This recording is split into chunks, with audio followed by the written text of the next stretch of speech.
वो मैं 8 महीने की प्रेग्नेंट थी और अपनी डिलीवरी के लिए अपने मायके गई थी। माँ ने मुझे फोन पर बताया, घर के पीछे की तरफ जो खाली जमीन थी ना, वहां पर एक नया कमरा बनवा लिया है। इतने सालों के बाद जैसे ही अपने घर में कदम रखा, कुछ अलग सा लगा। माँ, ये घर के पीछे की तरफ नया कमरा बनवाने की क्या जरूरत थी? अरे बेटा, घर के पीछे दूर दूर तक खाली जमीन है।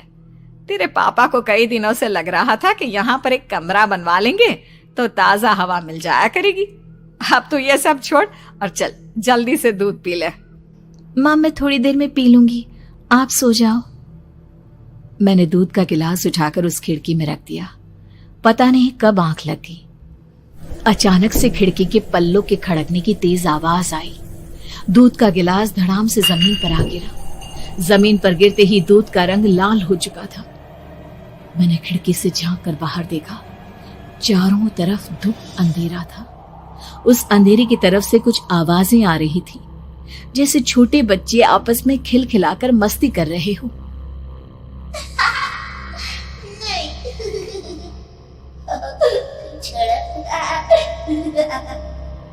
इतनी रात को इतने घनघोर अंधेरे में बच्चों की आवाज कैसे आ रही है?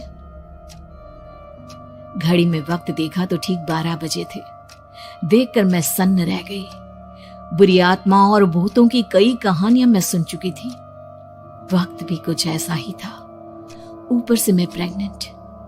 सुना था कि ऐसे वक्त में अक्सर बुरी आत्माएं औरतों का पीछा करती है, तो क्या मेरे पीछे भी?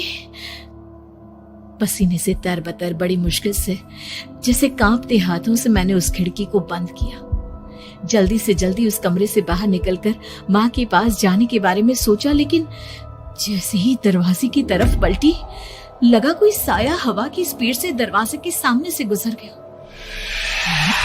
मेरे गले में अटक कर रह गई। मैं जोर से चीख कर माँ को बुलाना चाहती थी, लेकिन वो आवाज खुद मेरे कानों तक नहीं पहुंच पा रही थी। तो माँ तक कैसे पहुंचती? खिड़की के पल्ले एक बार फिर तेज हवा के झोंके से धड़ाम करके खुल गया और पूरी ताकत से मैं चीख पड़ी। जानती थी मेरी चीख की आवाज सुनकर कुछ ही सेकंड में माँ वहां पहुंच जाएगी, लेकिन ऐसा कुछ हुआ ही नहीं। मेरा कलेजा डर के मारे फटा जा रहा था। आखिर माँ ने मेरी आवाज क्यों नहीं सुनी? इतनी गहरी नींद में तो माँ कभी नहीं सोती। ठीक पीछे खुली हुई वो खिड़की। मुझ में इतनी ताकत नहीं बची थी कि मैं पलटकर उस तरफ देख भी सकूं। हवा का एक सनसनाता हुआ झोंका उसी वक्त मेरे कानों से आकर टकराया। लगा जैसे किसी ने दबी हुई आवाज में धीरे से मुझसे कहा, चली जाओ यहाँ से। मैंने दोनों हाथ अपने कानों पर रख लिए और एक बार फिर ताकत लगाकर जोर से चीखने की कोशिश की। माँ! पापा!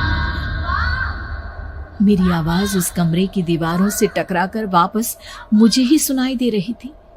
जितनी ताकत के साथ मैंने चीखने की कोशिश की थी, कुछ ही देर बाद उससे कहीं ज्यादा तेज और दर्दनाक चीख मुझे सुनाई देने लगी। ये आवाज ठीक मेरे पीछे खिड़की से आ रही थी। वो आवाज मेरे कानों में पिघलते हुए लोहे की तरह गिर रही थी। उन आवाजों में हैवानियत थी। वो आवाजें किसी इंसान की नहीं है, इतना मैं समझ चुकी थी। कांप रहे हाथों से मैंने अंधेरे में कुछ ढूंढने की कोशिश की। तभी अचानक मेरा हाथ बेड पर रखी टॉर्च पर पड़ा। किसी तरह ताकत लगाकर टॉर्च का बटन ऑन किया, लेकिन ये क्या? सामने दरवाजे पर 3 छोटी लड़कियां खड़ी हुई थी। उनके हाथ में स्टील के चमचमाते हुए चाकू थे। मैं घबराकर लड़खड़ाई और पीछे की तरफ हटी, लेकिन तब तक वो मेरे पास आ चुकी थी। उनकी गर्दन टेढ़ी थी और उनके हाथों के वो चाकू मेरे पेट को निशाना बनाने को तैयार। मैं जोर से चीखी, नहीं, छोड़ दो मेरे बच्चे को, मत मारो, मत मारो, छोड़ दो मेरे बच्चे को। सोनाली, क्या हुआ बेटा? तू इतनी डरी हुई क्यों है? उठ बेटा, क्या हुआ? हड़बड़ाकर मैंने अपनी आंखें खोली। देखा तो दिन निकल आया था। माँ मुझे जगा रही थी। मेरा चेहरा पूरा पसीने से लथपथ था। क्या हुआ बेटा, तुमने कोई बुरा सपना देखा क्या? मैं अभी तक अपने पूरे होश में नहीं थी। वो मेरे बच्चे को मार देगी माँ।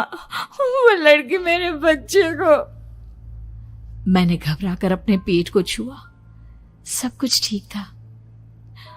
और वो दूध जो रात को यहाँ पर गिर गया था, उसका रंग लाल हो गया था। माँ ने हंसते हुए दूध का गिलास मुझे दिखाया। तुमने दूध पिया ही नहीं, पूरा का पूरा ऐसे ही रखा हुआ है। तुमसे कहा था ना सोनाली, सेहत के लिए लापरवाही ठीक नहीं बेटा। लेकिन मैंने तो